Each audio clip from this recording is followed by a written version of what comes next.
হোলি আর্টিজানের পরপরই আমরা জানি যে শোলাকিয়াতে একটা হামলা প্রচেষ্টা হয়। এরপর কোথাও আর আসলে জঙ্গিরা সেইভাবে ছোট কিংবা বড় কোনো ধরনের হামলাই করতে পারেনি। 2016 সালে হোলি আর্টিজান বেকারিতে যে ভয়াবহ বা নারকীয় সন্ত্রাসবাদী হামলা বা জঙ্গি হামলা বলি সেটি হয়েছিল এবং তাতে আমাদের দুই পুলিশ সদস্য অর্থাৎ এসি রবিউল এবং ইন্সপেক্টর সালাউদ্দিন সহ বিভিন্ন দেশের ইতালি, জাপান, আমেরিকা এবং ইন্ডিয়ান নাগরিক সহ আমরা জানি যে 20 জনের মতো একেবারে ইনোসেন্ট মানুষ তারা শাহাদত বরণ করে সন্ত্রাসীদের হাতে।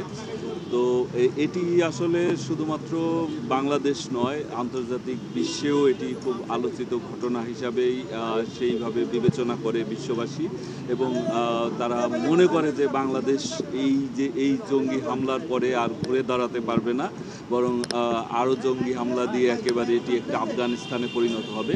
কিন্তু আপনারা অবগত আছেন যে মাননীয় প্রধানমন্ত্রী যে জিরো টলারেন্স পলিসি এবং সেই অনুসারে আমাদের যে নির্দেশনা দিয়েছিলেন, আমরা এই সন্ত্রাসবাদী গোষ্ঠী বা জঙ্গি গোষ্ঠীর বিরুদ্ধে সর্বাত্মক যে বলা যায় যে অভিযান সেটিতে নামি। একদিকে একের পর এক ইন্টেলিজেন্স লেড যে প্রিএমটিভ অপারেশন, সেই অপারেশন ছাড়াও আমরা অ্যাওয়ারনেস বিল্ডিং সহ নানা ধরনের অর্থাৎ স্ট্র্যাটেজিক কাউন্টার টেররিজমের যে অ্যাপ্রোচ সেটি গ্রহণ করি।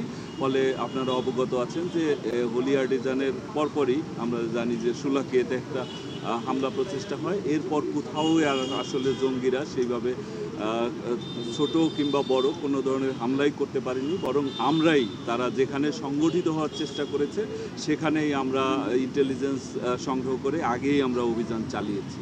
ফলে জঙ্গিবাদ বা সন্ত্রাসবাদ সেটি পুরোপুরি নিয়ন্ত্রণে ছিল এবং এখনও আছে। তবে এই যে এটি যেহেতু একটি মতাদর্শিক, যদিও ভুল মতাদর্শ, একটা ভুল মতবাদ নিয়ে তারা কাজ করে, ফলে এটি দমন করতে গেলে এটি একটি মানে লং টার্ম এবং কমপ্লিকেটেড প্রসেস। ফলে এই আইডিয়াটা এখনও আছে, ফলে তারা অনলাইন বা বিভিন্নভাবে বিচ্ছিন্নভাবে সংগঠিত হওয়ার চেষ্টা করে। কিন্তু আপনারা অবগত আছেন যে আইনশৃঙ্খলা বাহিনী, বিশেষ করে পুলিশের counter terrorism, anti terrorism unit সহ অন্যান্য ইউনিট, র্যাপিড অ্যাকশন ব্যাটালিয়ন, তারা এইটার বিরুদ্ধে সার্বক্ষণিকভাবেই ইন্টেলিজেন্স সংগ্রহ, এটি নিয়ে গবেষণা এবং ক্ষেত্র বিশেষে অভিযান পরিচালনা করছে। ফলে এটি পুরোপুরি নিয়ন্ত্রণে আছে।